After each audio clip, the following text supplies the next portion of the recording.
Amrit Bharat station विकास योजना आज खरं म्हणजे एक ऐतिहासिक कार्यक्रम झालेला आहे.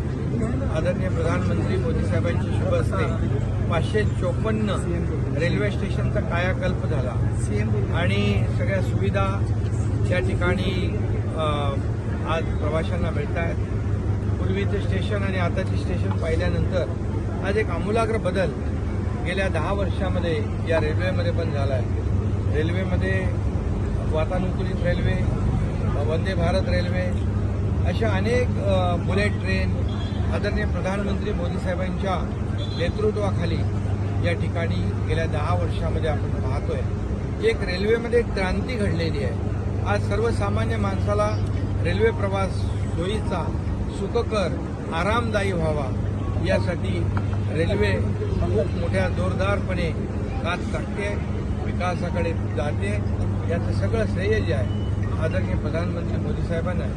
आणि म्हणून जे 50-60 वर्षापूर्वीपासून जे रेल्वेला सांगत होते बजेट नाही, रेल्वेच्या पास पैसा नाही, परंतु हे सगळं मोदी साहेबांनी करून दाखवलं आणि आज 41,000 कोटी रुपयाची विकासाची कामं, रेल्वे स्टेशनच्या कायाकल्प आणि अंडरपास, ओव्हरब्रिज 1500पेक्षा जास्त ही कामं आज त्याचं भूमिपूजन, लोकार्पण झालेलं आहे.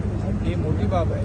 आणि महाराष्ट्रामध्ये देखील अनेक स्टेशनं ही आपण त्यांचं रिमॉडेलिंग करतोय आणि त्याचा विकास करतो. आणि म्हणून मी आदरणीय प्रधानमंत्री मोदी साहेबांना खूप खूप धन्यवाद देतो. रेल्वेला धन्यवाद देतो, सर्व रेल्वेच्या अधिकाऱ्यांना धन्यवाद देतो. आणि रेल्वे मंत्री अश्विनी वैष्णव त्यांच्या टीमचं देखील मनापासून अनेक प्रकल्प जे आहेत. आज अमृत भारत स्टेशन भूमिपूजन समारोह हुआ है. इसमें आज तक के सबसे ज़्यादा स्टेशनों का और भूमिपूजनों का कार्यक्रम लिया है. 554 स्टेशन और 41,000 करोड़ रुपए की लागत. ये पहली बार हो रहा है. ये भारत के इतिहास में ये पहली बार इतने बड़े पैमाने पर ये भूमिपूजन और लोकार्पण समारोह हो रहा है. पिछले 50-60 सालों में नहीं हुआ. हर बार रेलवे के पास पैसे नहीं, रेलवे लॉस में है, ऐसा कहकर ये विकास को टाला जा रहा था. लेकिन 2014 से आज 2024 तक 10 सालों में रेलवे को पूरी तरह बदलाव आया है. जैसे एयर कंडीशन रेलवे हो, वंदे भारत हो, बुलेट ट्रेन हो, ऐसी कई परियोजना आदरणीय मोदी जी के नेतृत्व में हुई है. और आज तो सबसे बड़ा ये कार्यक्रम आज हुआ है. लाखों लोगों ने इस कार्यक्रम से जुड़े हुए हैं और निश्चित रूप से ये भारत को विकास की ओर ले जाने वाला ये बहुत ही महत्वपूर्ण ऐतिहासिक कदम है. इसलिए मैं आदरणीय मोदी जी को बहुत बहुत उनका अभिनंदन करूंगा, धन्यवाद दूंगा. महाराष्ट्र राज्य को भी कई परियोजना 15,000 करोड़ रुपए का प्रावधान उन्होंने बजट में किया है.